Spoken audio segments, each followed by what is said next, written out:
দর্শক দেখতে পাচ্ছেন হজরত শাহজালাল আন্তর্জাতিক বিমানবন্দরের যেই ভিআইপি গেটটি রয়েছে, সেখানে সাফ অনূর্ধ্ব 20 দল জয়ী দলকে নিয়ে ক্রীড়া প্রতিমন্ত্রী আমিনুল হক এবং জয়ী হওয়া যেই চ্যাম্পিয়ন ট্রফি সেটি নিয়ে তারা গ্রুপ ছবি তুলছেন এবং সেখানে দলের অন্যান্য খেলোয়াড়রা রয়েছেন।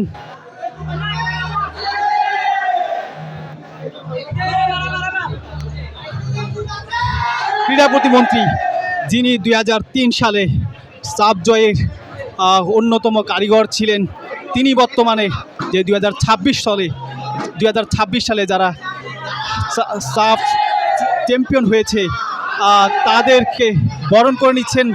তবে তিনি খেলোয়াড় হিসেবে নয়, সাবেক খেলোয়াড় এবং বর্তমান একজন ক্রীড়ামন্ত্রী হিসেবে তার সাথে সাফ জয়ী যেই খেলোয়াড়রা রয়েছে 2026 সালের দলের সেই খেলোয়াড়রা রয়েছে, তারা এখানে এসে একটি গ্রুপ ফটো সেশন অংশ নিয়েছেন।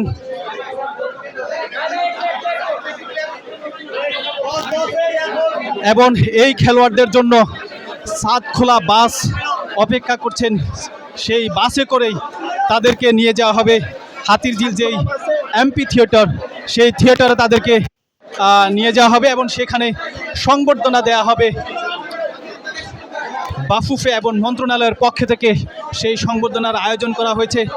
এছাড়া এই খেলোয়াড়দেরকে সাফ জয়ী যে খেলোয়াড়রা রয়েছে তাদেরকে আর্থিক পুরস্কারের ঘোষণাও কিন্তু দিয়ে রেখেছেন ক্রীড়ামন্ত্রী আমিনুল হক। এক এক করে চ্যাম্পিয়ন খেলোয়াড়রা তারা ছাদ খোলা বাসে উঠছেন।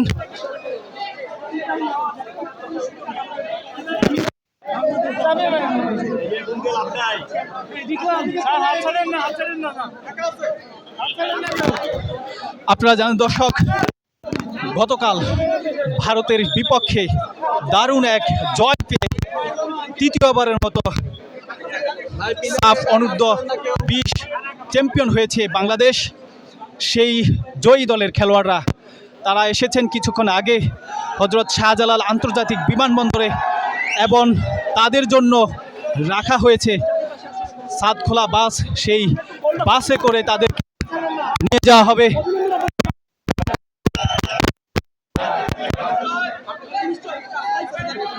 এই সাতখোলা বাসে করে নিয়ে যাওয়া হবে হাতিরঝিল থিয়েটারে, সেখানেই তাদেরকে সংবর্ধনার আয়োজন করা হয়েছে। সেখানে তাদেরকে সংবর্ধনা দেওয়া হবে। ট্রফি উঁচু করে দেখাচ্ছেন ভক্তদের।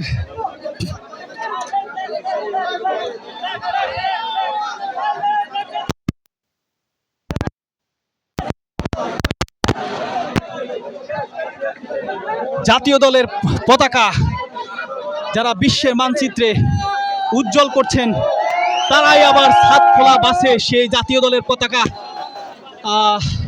যারা উড়াচ্ছেন, দর্শকদের অভিবাদন জানাচ্ছেন।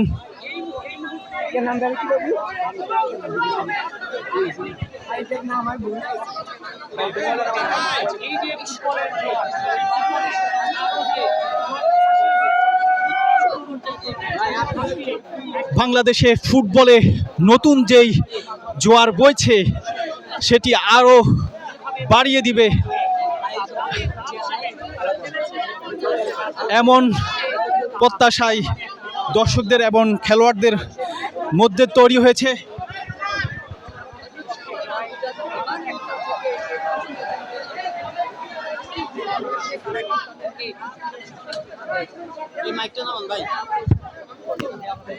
রোনান সুলিবান তিনিও রয়েছেন।